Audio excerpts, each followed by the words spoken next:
जय हिंद साथियों, आपके YouTube channel Ajay sir NT classes में आपका स्वागत है। चलिए स्टार्ट करते हैं। आज का कुछ नया टॉपिक है, उसमें कुछ फार्मूला समझेंगे और उससे संबंधित कुछ क्या करेंगे, न्यूमेरिकल लगाएंगे। यहाँ लिखा है प्रथम n प्राकृतिक संख्याओं का योग। प्रथम हम जानते हैं प्राकृतिक संख्याओं क्या क्या होती हैं। एक से लेकर अनंत तक की संख्याओं क्या कहते हैं, प्राकृतिक संख्या कहते हैं। लेकिन यहाँ क्या है, n लगातार, ठीक है ना। प्रथम बोला है तो एक से लेके n तक, 3, 4, 5 n तक। इसका मतलब ये हो गया प्रथम मतलब 1 से लेके यहाँ तक, n मतलब यहाँ तक। प्रथम n लगातार प्राकृतिक संख्याओं का योग। इसका फार्मूला क्या होता है, इसका फार्मूला होता है s बराबर n+1/2, ठीक है ना। तो प्रथम n लगातार प्राकृतिक संख्याओं का योग का फार्मूला क्या होता है, s = सम = n+1/2। इसके बाद क्या है, प्रथम n लगातार सम संख्याओं का योग। इसका मतलब है, हम जानते हैं सम संख्याओं को पिछली क्लास में हमने देखा था।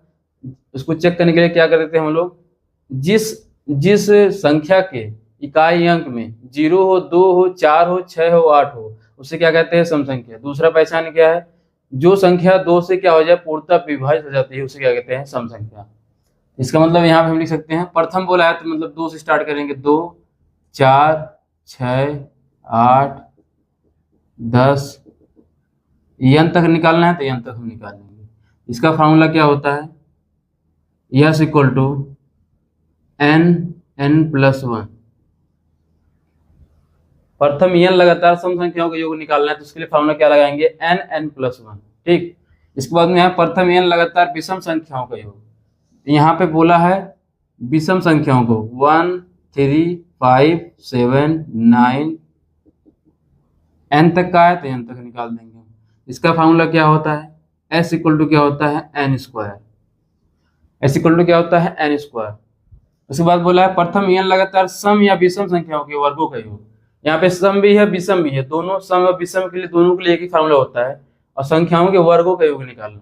इसका मतलब यहाँ पे 2 का स्क्वायर प्लस 4 का स्क्वायर प्लस 6 का स्क्वायर प्लस 8 का square plus and so on n का स्क्वायर।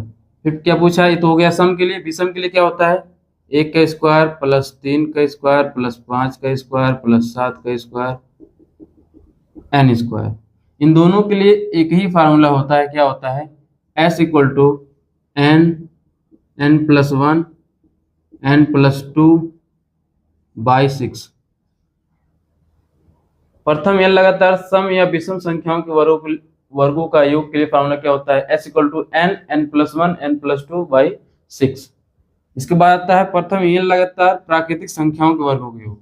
यहाँ पे क्या है, सम या विषम संख्याओं के वर्गों का योग। यहाँ पे क्या है, प्राकृतिक संख्याओं के वर्गों का योग। थोड़ा सा बस ऊपर वाले में थोड़ा सा डिफरेंस में है। प्राकृतिक की बात का है तो हो जाएगा 1 का स्क्वायर प्लस 2 का स्क्वायर प्लस 3 का स्क्वायर प्लस 4 का स्क्वायर प्लस 5 का स्क्वायर n², ठीक।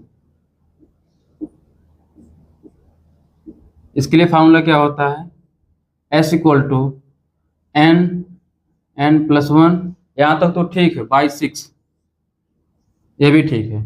ऊपर वाले में एज इट इज पूरा कॉपी पेस्ट करना है, n+1 n+1/6।